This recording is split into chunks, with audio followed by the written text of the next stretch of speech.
So greetings to you. Greetings and welcome to Uncensored Guyana. I am Dr. Prasad. Well, it's raining everywhere.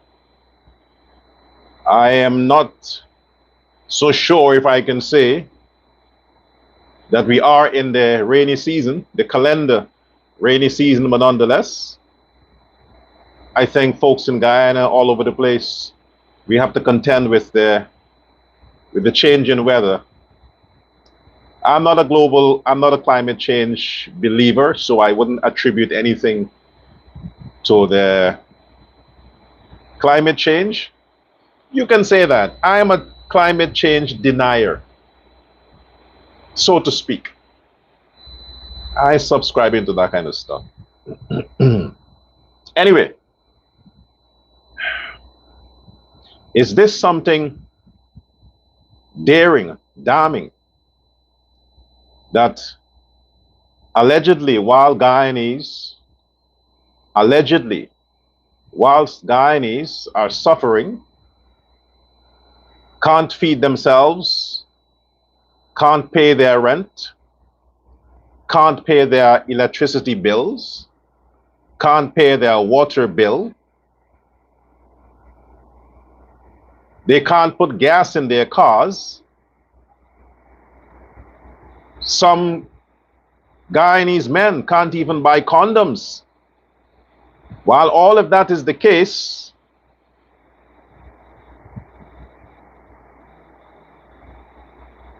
we have the issue of the watch. Oh my gosh, look at the watch.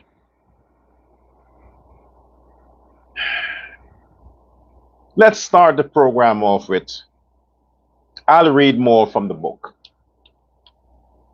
from my book, Prince Ali and the President. It's free. Right now I'm reading, it's free. You don't have to actually buy the book to read it. I'm reading it for you. Where were we yesterday? Where did we stop off yesterday? Oh yes. We stopped off at, we're still at chapter 1. I'll just read a bit, then we go into the program. Okay? So we stopped off where it says, he wasn't the type to command attention when he entered the room. In fact, if you didn't know who you were looking at, you might miss him entirely. And yet, there was something there. Not loud, not obvious, but present. A kind of steadiness, a kind of awareness, a kind of depth that didn't need to announce itself. I didn't realize at the time, meaning me, didn't realize at the time, but that quiet nature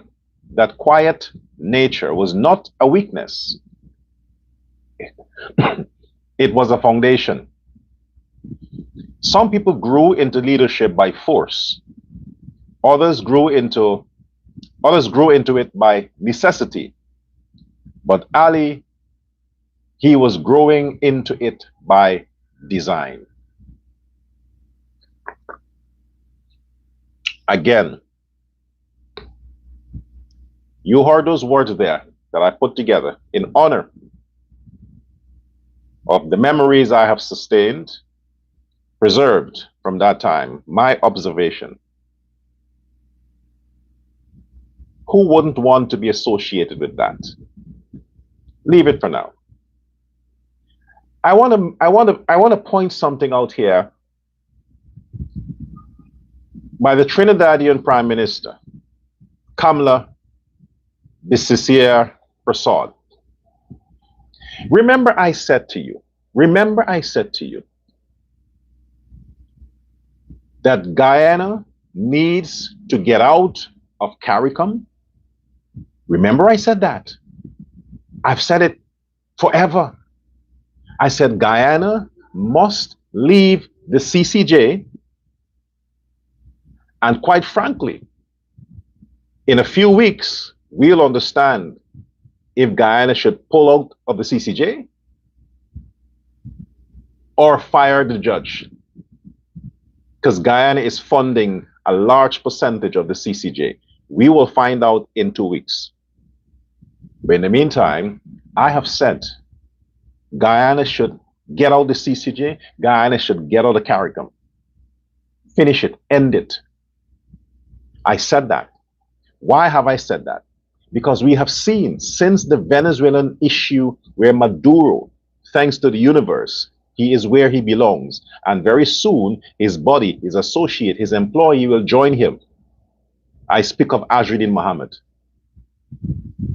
But in the time when Maduro wanted to take Guyana by force, threaten the Guyanese people, threaten violence against Guyana. Matter of fact, his thugs, his gang members attacked our soldiers, attacked our citizens. They did that. Who came to Guyana's rescue? Who? Only one country, America. And the other country who vowed after she became prime minister. Before she became prime minister, the other asshole that was the prime minister of Trinidad and Tobago, yes, the other asshole, he didn't give a fuck. He joined with the rest of CARICOM to turn their backs, to ignore the crisis with Venezuela and Guyana. He didn't give a fuck. The only time Trinidad came and said and pledged that they're going to stand and fight with Guyana is when we had the woman took over, Kamala. But since then, I said, I emphasized, and I'm going to say it again. CARICOM, the Caribbean community, is a black community, an African, Afrocentric, Afro-conscious community. They have no interest in furthering the cause of any other racial group in the Caribbean, only the black people. And when the PPP, whenever the PPP is in government in Guyana, the rest of CARICOM distance themselves. Why? Because the PPP, in their minds, and the opposition in Guyana, the PNC, the PPP represents Indo-Guyanese Indians, India. And since the rest of CARICOM represents Africa, they never supported a PPP government, ever. Only the delusional ones in the PPP think that they're embedded into CARICOM. Only they think that. So during the crisis with Venezuela and Guyana, nobody came to Guyana's rescue. Guyana stood alone. Even the issue they went there, that mock shit with signing some accord with Ali and Maduro and this prime minister from whatever country, that was all a sham, a charade, and nonsense. Even that was fake. It was a waste of time. We learned the hard way. So I said, get out of CARICOM. Fuck CARICOM. Get out of CARICOM. I said that. And I'm maintaining it. Dismantle the whole thing. Stop funding them. Stop giving them niggas money. Stop funding them. Now, the Prime Minister, an Indo-Trinidadian woman, acknowledged the same thing. And she said the same thing over and over. The two countries that stands alone in CARICOM is Guyana and Trinidad. Everybody else is against these two countries. Everybody else. Because it's a race thing. It's a racial thing. A race. So the same Secretary General of CARICOM, the same black woman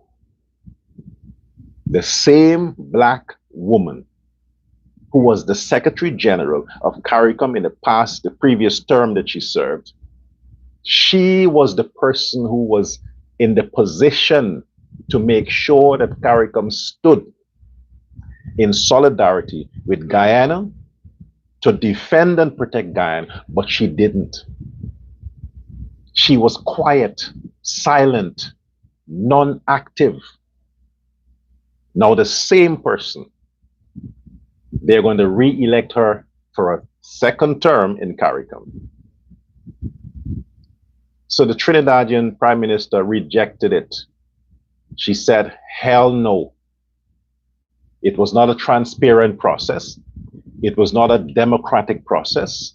It was highly politicized, and that's the last person you want to have again as Secretary General, because she was not delivering justice, especially for Guyana.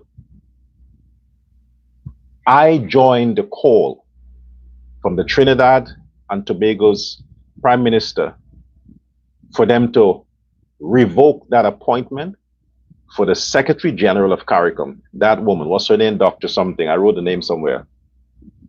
Burnett. Dr. Burnett should never be Secretary General a second time after she failed miserably in the first term. But like I said before, and the Trinidadian Prime Minister rightly pointed out, it was an isolated issue. It was like, we just need votes from these black countries. We don't need the rest. That's how it's seen. So I'm saying this to let you, the average Guyanese, understand. No matter where you go, where you look, your government need to serve your interest. The Ali government need to serve the interest of Guyanese and need to serve the interest of those who serve his country. He of all persons, Ali of all persons, should understand the ramifications of not standing with loyalty. He should know that. Because when he was facing the dragon's breath of fire, when he was facing the dragon's breath of fire, when he had the issues in 2020, that it prolonged for almost 6 months, where was CARICOM to step in and pressure the Granger government to say, hey, let democracy prevail? Where were they? If they were active and had the interest of Guyanese democracy at their hearts, it didn't have to take 6 months and all the upheaval, all the attempts. It didn't have to take so long. It could have been resolved quickly. It took long because the battle had to have been fought only by the PPP and the Indians. The rest of CARICOM is black people. They ain't gonna come to your rescue because they see you as different. You will always be different. Trinidadian Prime Minister Kamala Prasad, you have my support. You always will. Because I keep saying it. If it was not for you, who knows? The American operation that got Maduro could not have happened if a black prime minister was there. Could not have happened. Maduro possibly would have still been there. Maybe he would have annexed Essequibo. So I thank you, Prime Minister Prasad, for standing with Guyana and for your boldness in rejecting this racist choice of having this Dr. Burnett his second time there at as CARICOM Secretary General. What you should do, Ms. Prasad, and I'm not your advisor, but what you should do is withdraw. Trinidad should withdraw The same way how you don't support the CCJ, you should get out of CARICOM. Get out of CARICOM, and maybe when you are out, Guyana would follow. Let the rest of them survive on their own. We don't need them.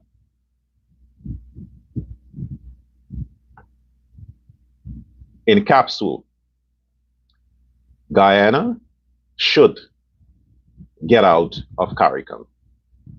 If you don't do it now, and by some strange miracle, another black government comes into Guyana's politics, you would not want to see the results after then. You better do it while you have power.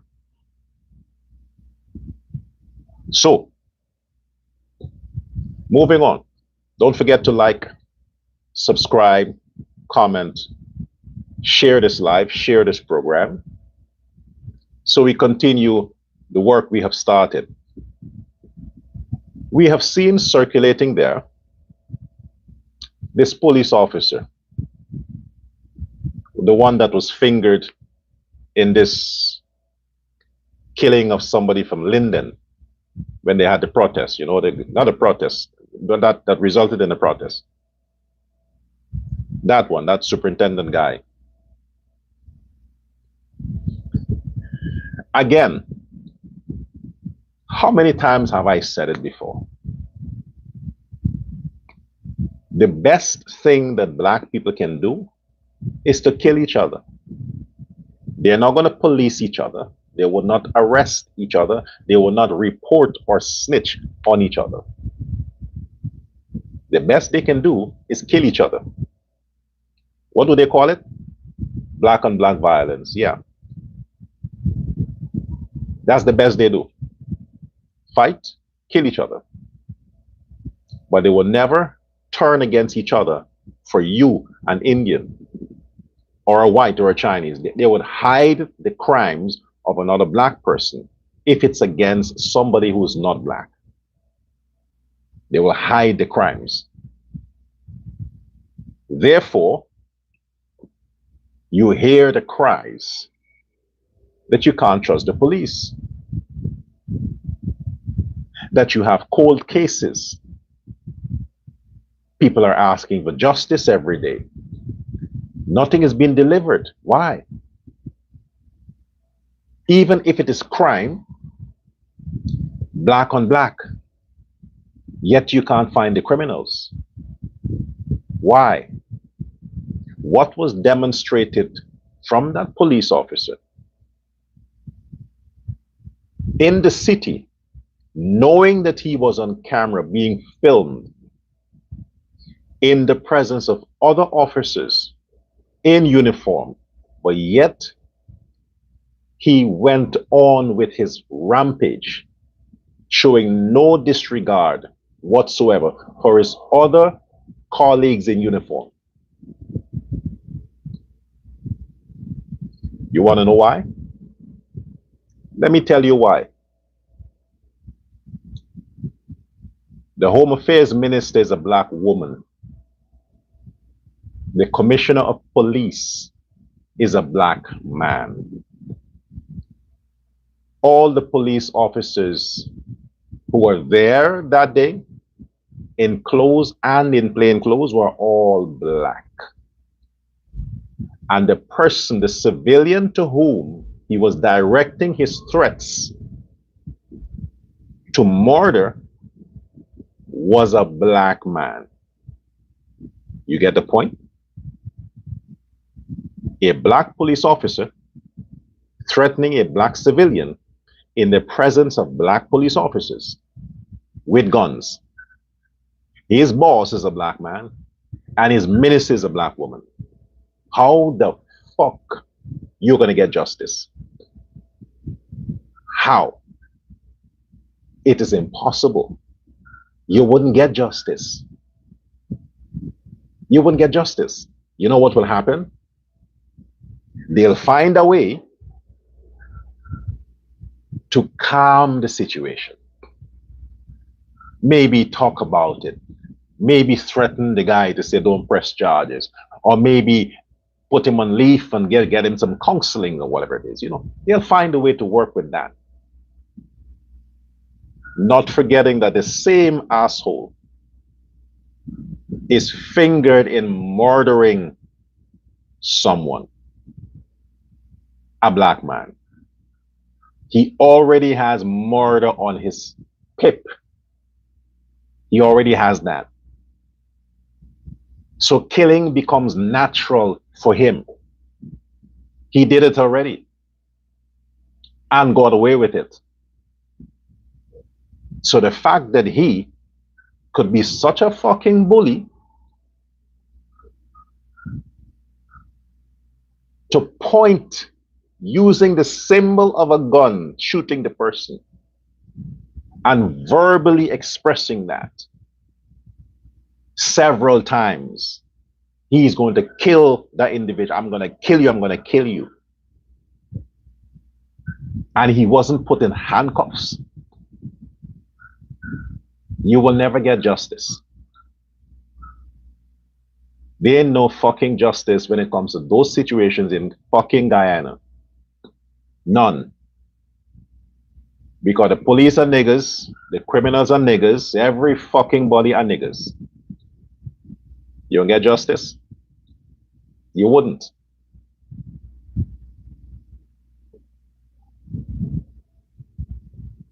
So how are they going to sweep that one under the table now?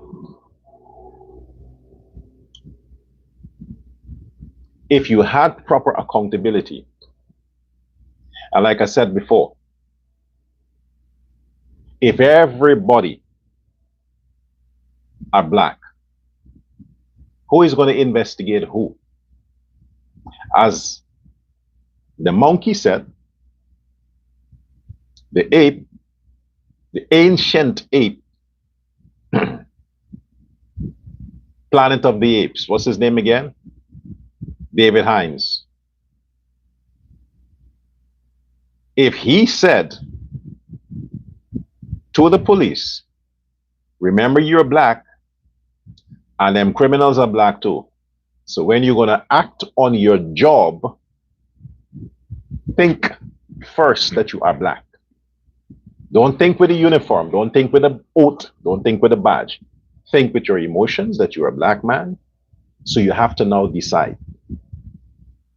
You're going to arrest another black man to please an Indian government, or you're going to let him go and hope he continues with his crime not to get caught. This is what their leaders are telling them to do. The Guyana police force are PNC. They're not WIN. They're Azruddin Muhammad. They're Azruddin Muhammad as long as the money keeps coming. He can bribe them. But when it comes to emotional connection, when it comes to sentimental reasons to be flexible with criminals, they are PNC first. The Guyana police force, PNC first. You can't control that police force, even with a PPP minister or PPP appointed commissioner of police. You can't, because they're PNC. So in my opinion, how can we deal with that? Well, I am consistent in what I say. Consistent in what I say. I ain't changing my mouth for anybody.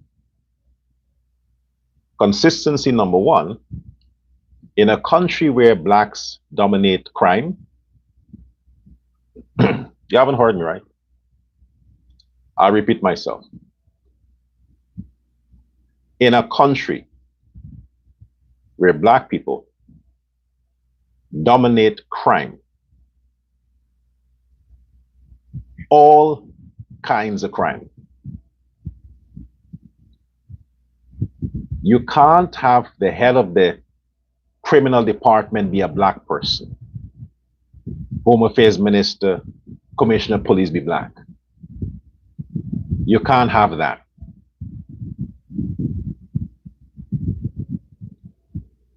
You need to have somebody with a Caucasian, a white man's mentality.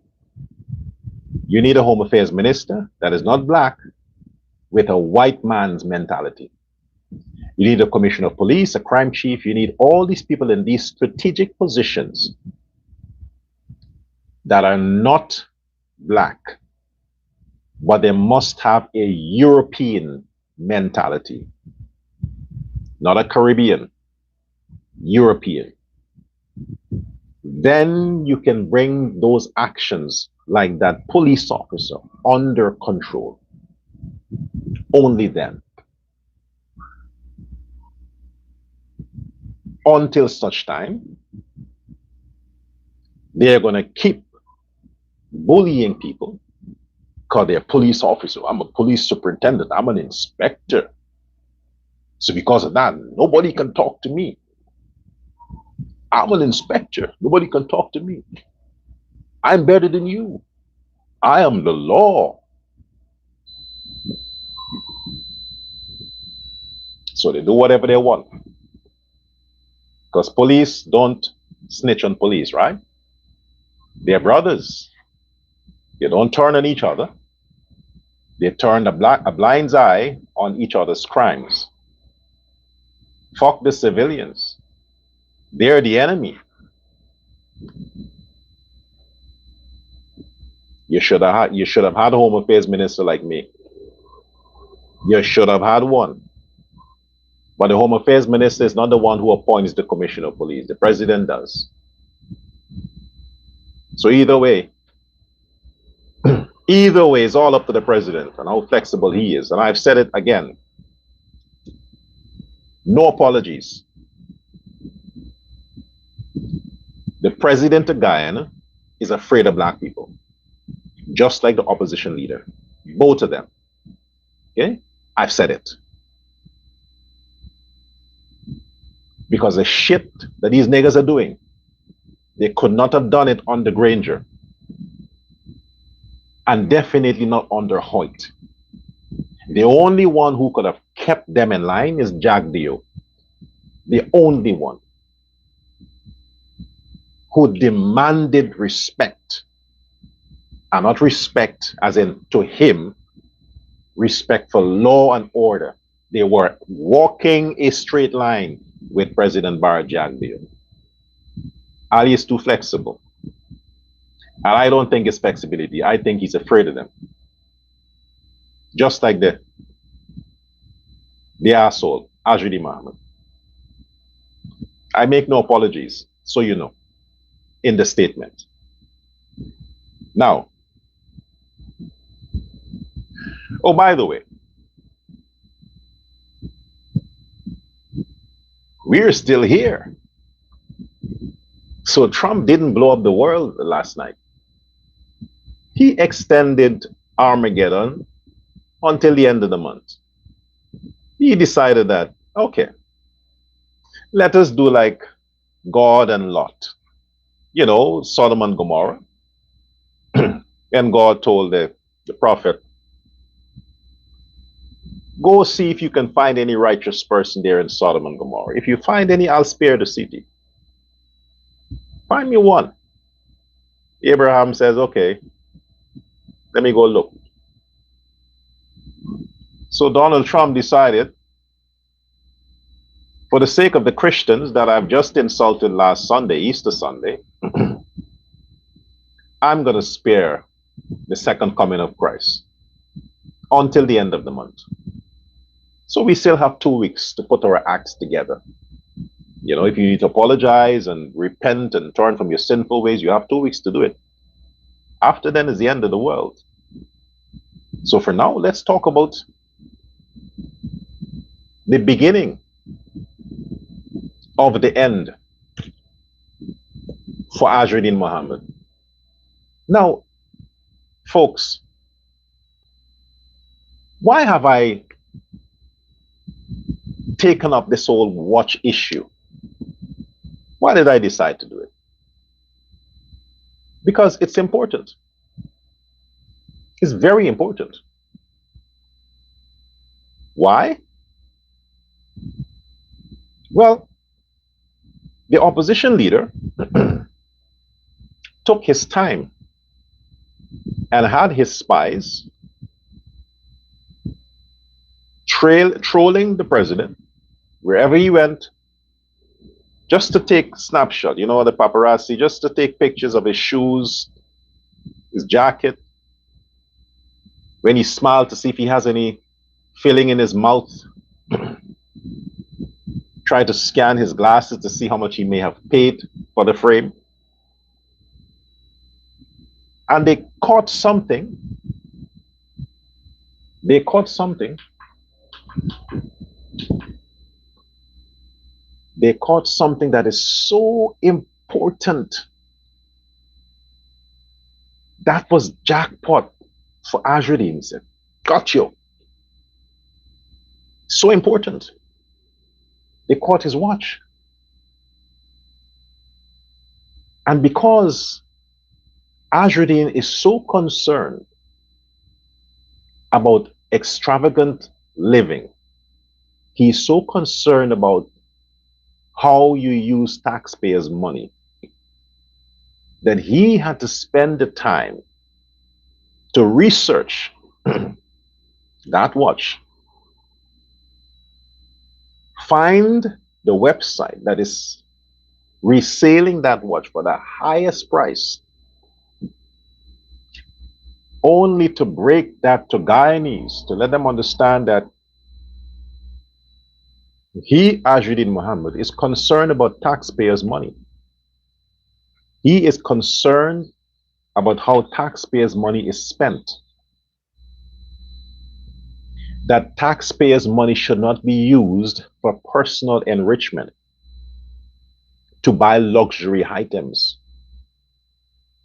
to make yourself look like you are invincible, a god, and above the rest of the average poor class of Guyanese.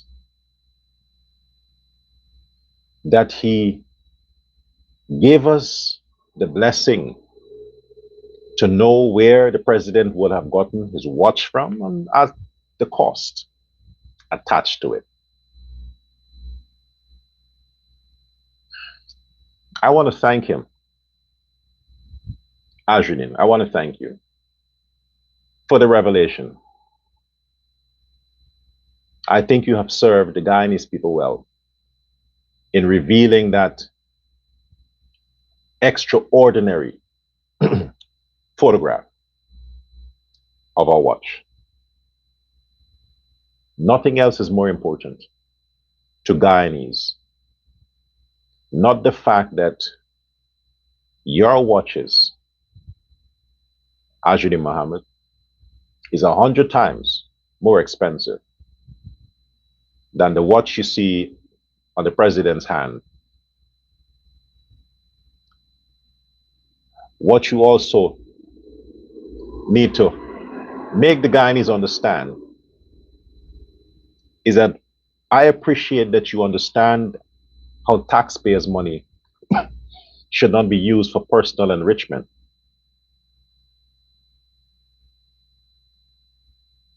The Attorney General is busy confiscating items, properties, monies that were garnered by illegal means.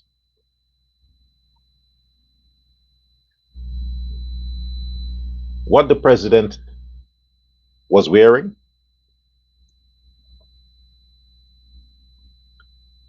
is a watch that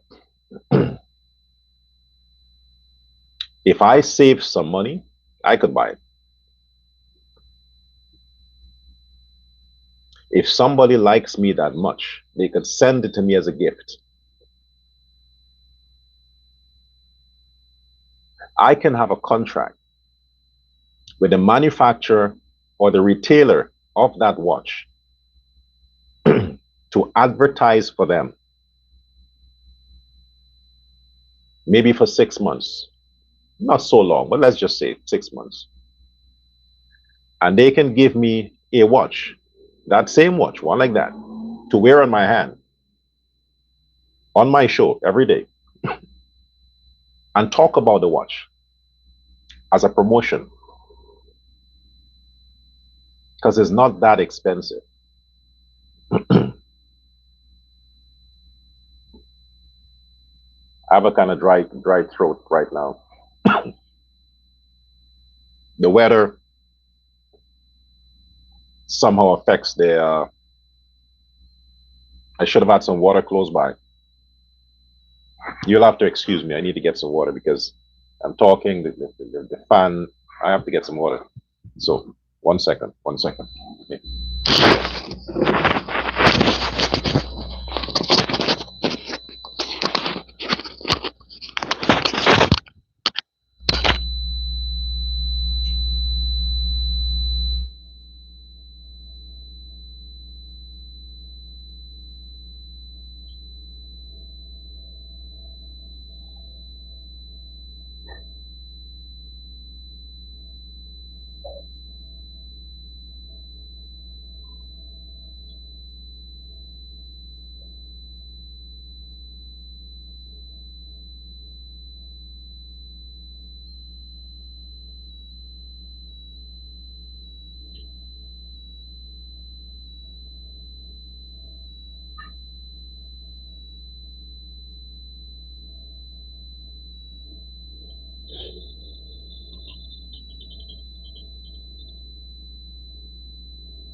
Yeah, these things happen. I had to squeeze some lemon in it, get the temperature up. So, Ajruddin Muhammad, it is good that you acknowledge that it's taxpayers' money that must be well spent and accounted for. All your luxury vehicles that would be confiscated as promised by the Attorney General were acquired via fraudulent means. You scandaled taxpayers' money to acquire those items that you promote. It was with taxpayers' money. Your boats, your more expensive watches, your suits, everything that you are about was acquired by means of taxpayers' money. I don't have to defend President Ali. He has a whole ministry of information to do that. But the average Guyanese who take your stupidity and dwell on it and share all this crap that you're pushing out, Ajruddin Muhammad, they need to understand that the crime is you. When they look at you, they see the crime. When they look at your lifestyle, they see their money. It's not your money. Because from the beginning to every cent that you must account for, it is money that was stolen. It should have been routed to the treasury. It was stolen from the Guyanese people. It was embezzled, fraudulent conversion, hence your indictment, hence your extradition request, and hence your future jail time. You, Ajudi Mohammed, you fucked up. Ali has been president 2020. If the man's salary in 2020 was 2 million Guyana dollars, if it was 2 million, how much is that in 1 year? 24 million. In 5 years, how much is that? How much? 24 by 5. Almost 200 million. Almost 200 million. 5 years. He's now president again. So if he has acquired, if he has earned, if Ali has earned in his first term to now 200 million Guyana dollars as salary, he didn't steal that. That in taxpayers' money, that's his salary. Like every other taxpayer, they get a salary. His salary is that. Apart from his salary, like every other president before him, they get certain concessions, benefits, travel allowance, gift allowance, social allowance, all the allowances they get. Not just him. Hoyt, Chetty, Bornham, Jagdeo, Janet, Granger, Ramatar, same thing. Azruddin fuckface. Tell your followers this. A man who has earned, not stolen, earned 200 million in salary as a president for 6 years.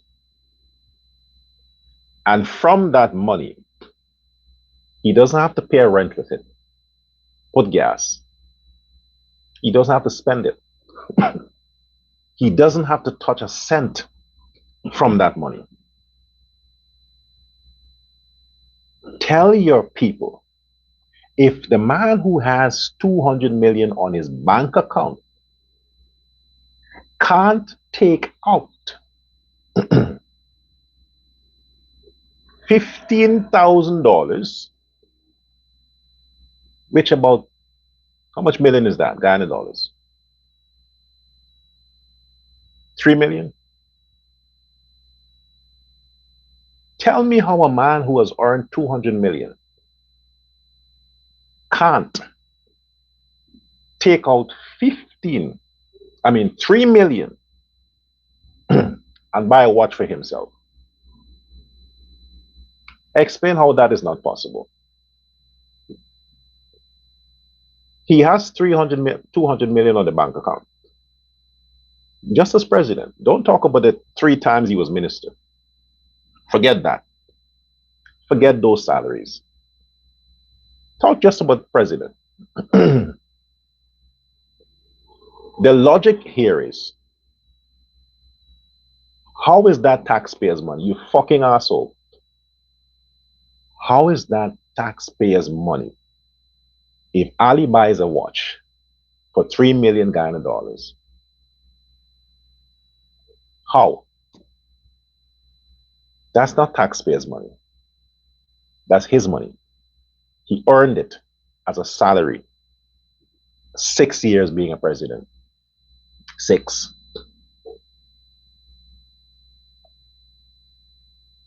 If I was in that position, and I have 300 million untouched salary money, and I see a watch that I know will never go down in value, it's good, it's an investment. Even if it's 20 million, I'll buy it. I'll buy it because I know in 10 years, the value of that watch will become 50 million. I'll buy it because I could afford it from my salary as a president. So explain to the Guyanese people, Ajudin Mohammed, how the fuck a president who earns now 2.7 million Guyana dollars can't buy a watch for 2.5 million Guyana dollars. Even if Ali was president for the first year, earning 2.7 million a month, in that year, he would have earned close to 40 million. Close to 40 million in that first year. That's just the salary.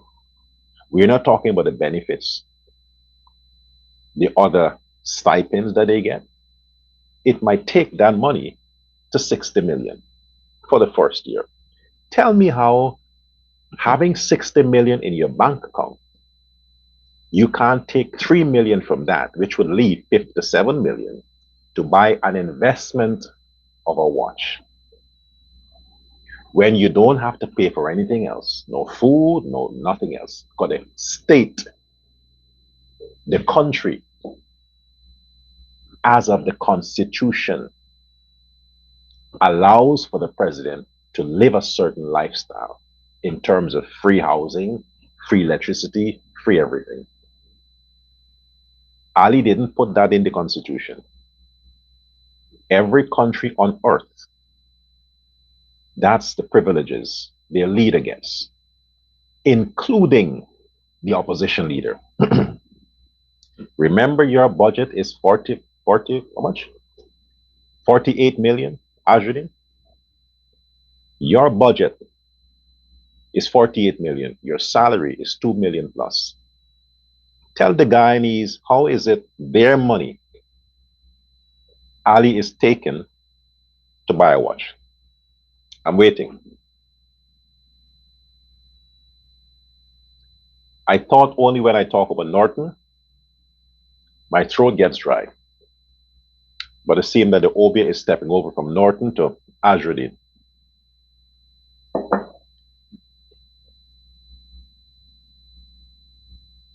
Folks, think about it. A lot of you join in the propaganda. You share these things that comes from the Mohammed camp. You share it. You were like, oh my gosh. And you start looking at your situation. Oh, you don't have this and you don't have that, and your life sucks, and you're like this. And look, Ali is wearing a watch for 2.5 million, while you can only buy a Chinese watch for 5,000. You are not understanding that the man who is exposing all of this is one of the reasons why you can't buy more than 5,000. Because if he hadn't robbed you, the average Guyanese, by not paying his taxes, forget about the other crimes. The other crimes are none of your business. He has to deal with that. We deal with the financial crimes. We deal with the taxpayers' money. If he had paid into the system like everybody else, you could have gotten that government raise. And maybe by that government raise, you could buy a watch for 20,000. Ali is not the one who didn't pay taxes. Ali has always been a public servant. Irfan Ali has always been a public servant. He's never been in the private sector. So he doesn't know about big money. Now, as a president, he might be experiencing some perks, but most of his life, he worked just like you.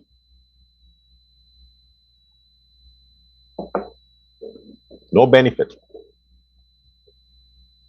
So if you want to be able to experience what the Muhammad is claiming, run for president. Join a political party or open your own party, campaign, contest an election, win the election, become president, earn a salary of 3 million, save your money, and after 5 years you can buy a watch. But in the meantime, tell your boss and his good for nothing sister or his side chick, tell them to go fuck themselves, or they can jerk each other off, whichever one. She's used to sucking on his little finger. So it's something that is normal, it's within the family. It's a family thing, it's a special moment, special time, you know. Kiddie stuff. But don't let him rub that shit in your face. That this is breaking news. Oh, Ali, taxpayers' money. No, I repeat, it's not your money. It's his money. It's his salary. And that's a cheap watch. It is. As broke as I am, that's a watch I would buy. Being broke. Imagine if I was rich like Muhammad. So the fact that a president can buy such a cheap watch, considering the fact that he's been president for 6 years, ask him what he's saving the money for. Well, I guess he has children. He's putting it up for them. But that's a cheap watch. Guyanese, it's not your money. It's not taxpayers' money. It's Ali's money. He earned it. He's a president. He gets paid every month. He gets a salary.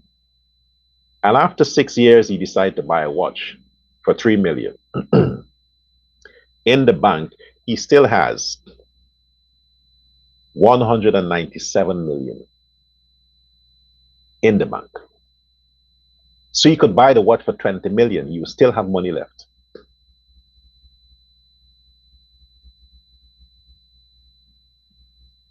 You see how you see things? That's why you need me.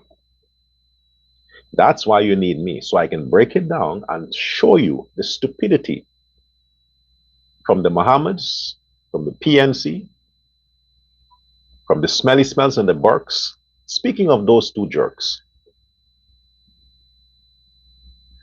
Rickford Burke, that homosexual, and the prostitute, they fabricated a picture the other day with Hakeem Jeffrey, the leader of the House of Democrats in America, the opposition leader, in a church, trying to push the narrative that Melly Mel has become so recognizable. She is going to church with the opposition leader of America, and Burke in the background. So I decided to make fun of it. And after I made fun of it, they removed it. It was going well until I took it. Oh, it was going well. All the PNC people. Yeah, look, Ali, look. Look, Nandala, look, look, look, look. But I saw the bullshit. You see, I'm the smart one. When you support the PPP, you are a genius. You see stuff that the average nigger don't see, and the average stupid fox don't see. So I see stuff, and I made fun of it.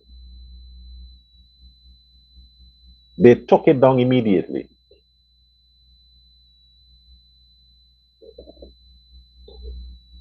So Smelly Smell and Burke, when you want to fake stuff, you need to get people who know how to use Photoshop. Because AI won't do that for you.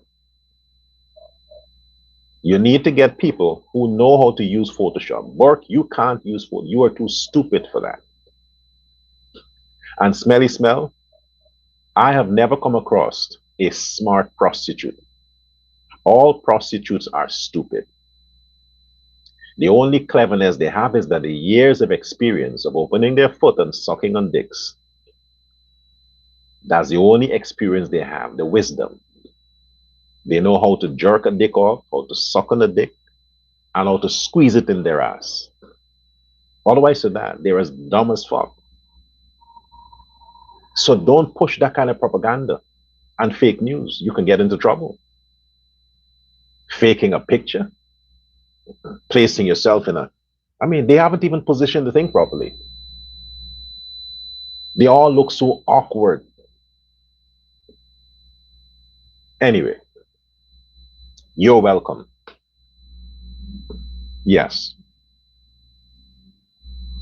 Well, that's it for now. Thank you for tuning in. I haven't, I had to control my tone because if I, raise it and I feel like I'm inhibited. I can't express the way I would because if I do, I'm going to cough because of the dry throat. But all this anger that I have built in, when the sun comes out, I'll unleash it. But until then,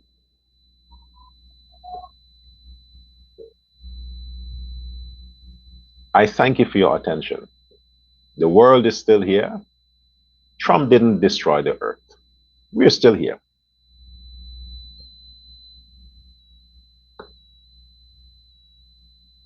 And today is a very warm day for a very special individual.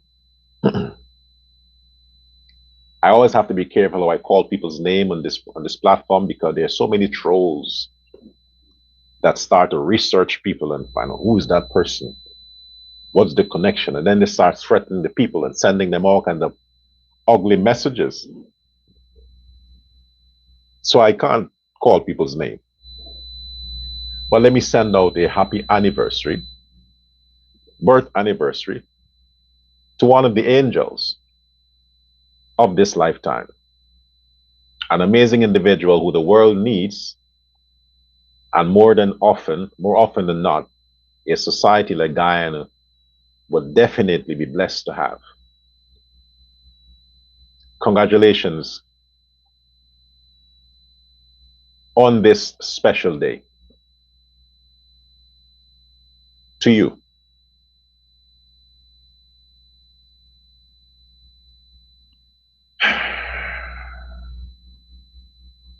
It's the voice. Anyway, I've already read a piece of the book, so I wouldn't read anymore. Volume 2 would be out in the near future, classified as fiction. It will carry the same title, Prince Ali and the President, but in the category of fiction. Interesting read. When it's out, I invite you, I encourage you to buy a copy. You don't want me to earn money the bad way, right? You don't want to hear Dr. Prasad is involved in wire transfer and money laundering and what the other thing? Mail fraud, and no, you don't want that, right? So if I have to be rich, let me be rich based on my talent as an author. So my good citizens buy my books, they support my books, they support what I do. So nobody can point a finger to say I was corrupt, bribed, paid under the table. You would be proud to know that you supported everything that I've done. Because nobody else does. Just you. Again, thank you. Have a good day.